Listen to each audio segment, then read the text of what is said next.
Alright, so this video is going to be a little bit different than what you guys are used to. Basically, I'm just going to information vomit on you guys. It's going to be geared towards new riders, so it's just going to be basically the do's and don'ts for new riders, things to watch out for, things to do, things that are not good, and we are by no means professionals. So, yeah.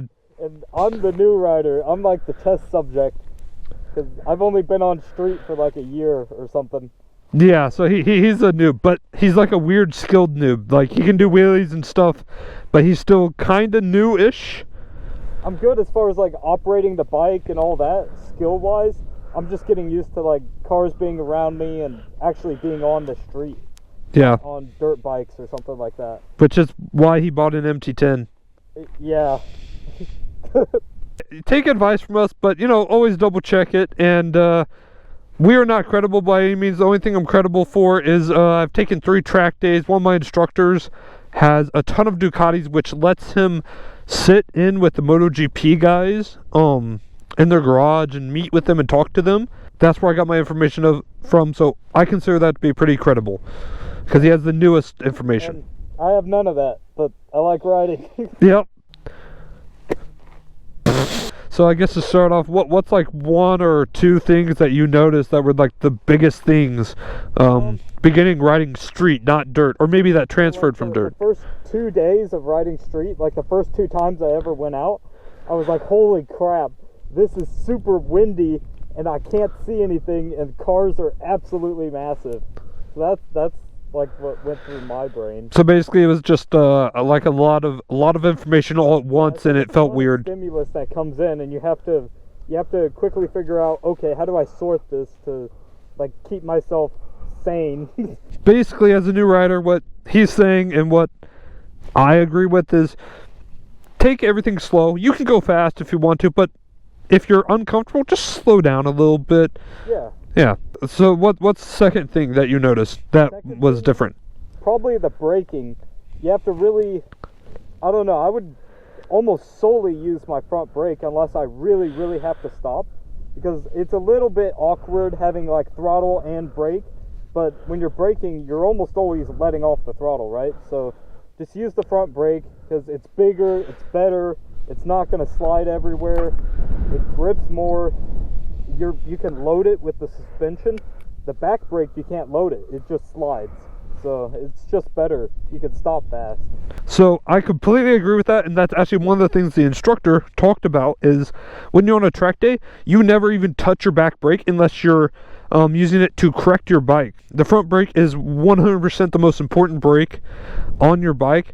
We'll demonstrate it here, and we'll show you the difference.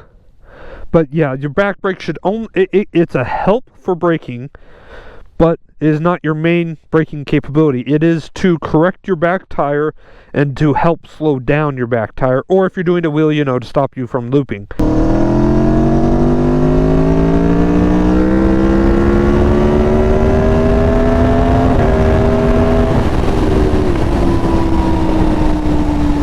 Okay, so I'm going to demonstrate braking for you guys. So first off, I'm going to use only my back brake to brake.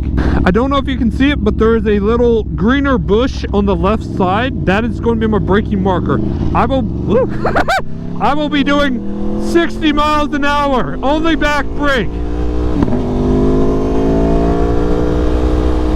Here we go, only back brake once I hit that bush.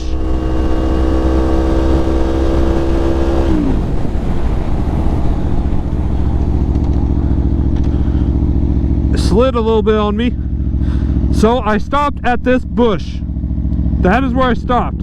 That's pretty good ways. It's not bad, but and you guys, maybe you could see it. I definitely felt it. My back decided to wiggle a little bit because it locked up, and I was doing a pretty good job of keeping it not locked up and not wiggling, but it's still locked up. So yeah, it did pretty good. Honestly, it did better than I thought at braking, which is saying a lot. Okay, now what I'm going to do is only use the front brake to brake. And same thing, I'm going to hit the bush on the left at 60, and I'm going to brake hard and see if we can brake before the other point. Now, just disclaimer, my tires are a little bit cold, so I'm gonna squeeze it just like I did the other one. 60, 60, 60. Wow. Wow. Let's see, how close are we? Wow, look, we're right by the bush. So, it just goes to show that braking with your front brake is way better. Because look, where were we last time? We were, with the back brake, we were right here. That bush, that's where we stopped. So we cut our braking distance in half. Which is why it is so important to use your front brake more than your back brake. So one of the biggest things that I noticed that a lot of new riders do, this is a time issue. The more time you have in the seat of a bike, the more likely you're to already know this and do this, but not enough people plan what they do. Not enough people plan what they're going to do, and they just do it on impulse. You cannot do that. Every time you ride, everything you need to do or want to do has to be planned. If you're taking a corner, you need to know, okay, how tight is this corner? Can I lean over? Do I take it fast? Do I take it slow? And be ready. Okay, say it's a blind corner. What happens if a car comes around the corner too close to you? Do you know what you're going to do? And if the answer to any of those is no, you're not planned. You have to, if you're going to go fast, you have to know where you're going to go fast, when you're probably going to stop going fast. If something runs out on the side of the road, how do you react? And then also, you know, if you're going to go fast or do a wheelie, plan for, okay, if there's a cop, hypothetically, if there's a cop up there, you need to know what you're going to do beforehand. I'm not telling you what you should do. Just, you know, be ready. And if you're going to do it, you know, if you can't do the time, don't do the crime. And I would plan ahead before you even get on the bike. Look at the weather. If it's like super windy and it's just going to be horrible riding conditions, look ahead. Don't just assume it's going to be perfect. Yeah. It won't be. And wind really sucks. Another very important topic I want to talk about, or at least touch on, is motorcycle gear. Helmet wise, you can buy whatever helmet you want. Some brands are better than others. My only requirement for new riders that I think you should have is, number one, do you like the way it looks? Number two, does it fit? And number three, the most important, it has to have a safety rating other than DOT or DOT. Safety ratings like, what is it, Schnell, Chill, and there's one called ECE 22.06, I believe. Those are what you want. Those are kind of like third-party safety ratings. You want one of those on your bike, your helmet. So, my brain isn't working. Always buy a jacket. Don't ride around in a t-shirt. If you're just going maybe, you know, a mile or something down the road, all right. If you're just commuting, like if you're in college, that's fine. Makes sense. You're not on, it's a pain. But if you're on the highway or anything else, have a jacket. Even better, if you do buy a suit, so much better. Wear gloves. Your fingers will break probably pretty easily. Make sure you always have a belt on, otherwise you'll get pantsed, and even then you might get pantsed. Have a spine protector. Your spine is very important. Have a back protector. You need protective gear. It's safety first. You don't want to die. This all being said, gear is really good, yes. It is also a free world. If you choose not to wear gear, that is your own choice. I'm against it, but you know, it's up to you. If you're riding, you're responsible enough to make your own decisions, but at least have a brain bucket. And no, it has to be a full face helmet.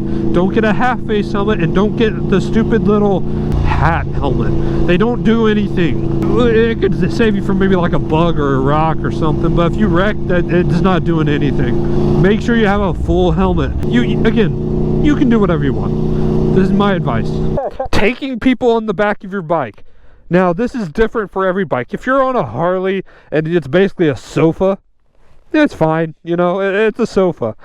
But like, if you take a look at our bikes, like sit straight, Look how much room he has for a passenger compared to him. Like nothing. Yeah, there's nothing. Same on this bike. Well, Toothless is here.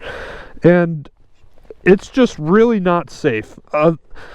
If you know how to do it and you've done it before, it can be safe. But the problem is, and again, if you ride on the back, I'm not getting on to you. This is for a beginner's point of view. If you're a beginner and say you have just a sports bike mainly, and you have a girlfriend, you want to take girlfriend on the back. Yeah, that'd be fun. Everyone wants to do it. I want to do it, right? I don't have that opportunity, but you know, it doesn't mean you should do it, especially as a new rider. It's going to feel weird. You're going to double your weight, and if they move, like if they lean, the bike is now leaning. If they panic and grab you or something when you're not expecting it and you accidentally grab the throttle, what are you going to do? Turns feel different. Number one, you can't go as fast because there's more weight. I'm not saying you shouldn't take them on the back. I'm just saying as a new rider, don't do it. It's unsafe. We removed the pegs from ours. Well, actually, we didn't have the pegs when we bought these, but yeah, we don't need the pegs. Is there anything else that you can think of that maybe you want to talk about before we go ride, have fun? All right. Choose the right bike.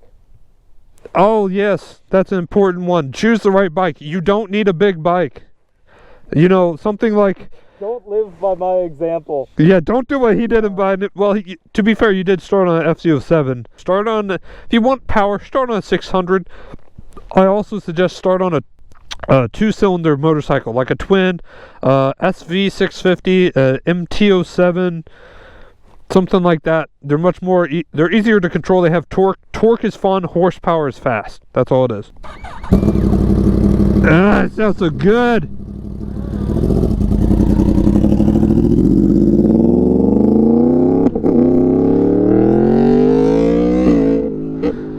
Oh, that bike sounds so good.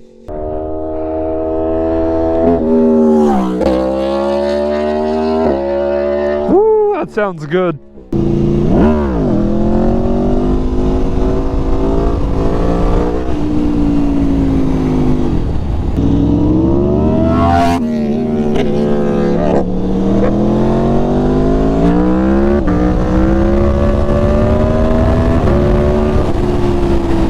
Anyway, hope you guys enjoyed this video, and yeah, I'll catch you in the next one.